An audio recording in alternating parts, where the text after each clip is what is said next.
Bankın işlerinde de kanıldık diye bunda işine bakmadı.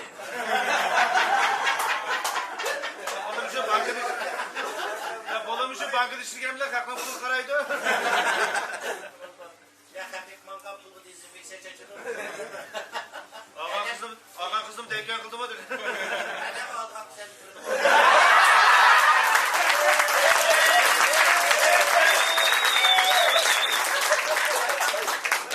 Ben takılma birdim ha. İlk koyga kutluvadak bir yerde. Kolum olsa yapıyor bunu ki bunu kır. Cavdet. Ayağımı mecliste çıkış.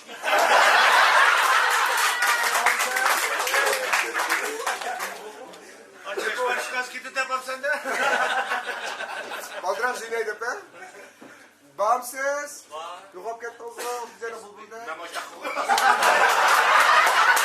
Ulan çift kapına bak. Yok çıkaran. Şunadaki meslekçilik mandamam. Vallahi örüm tutunda. Merdan şaşanada ekme, merdan şaşanada. Hadi lan buldu. Bırak kendi. Bağımsız şimdi. Hadi lan buldu. Kolumu sattı. Bu oyun hakkırmadı, mahallesi hakkır diyor. Aç o Sinan dostları.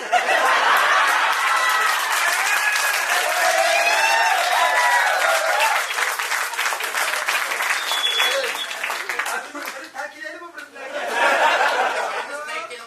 Bu sefer top kurulup toplansın oynayın da.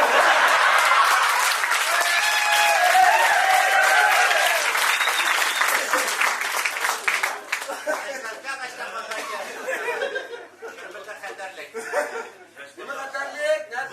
Budla kırmada işçi atmam. Veya hiç kolunu tıkıyıp.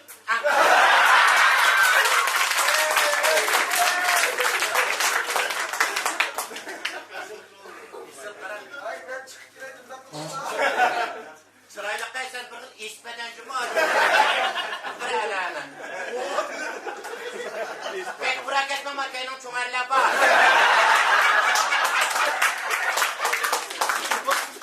Güzegerlikle başarmak etmesin.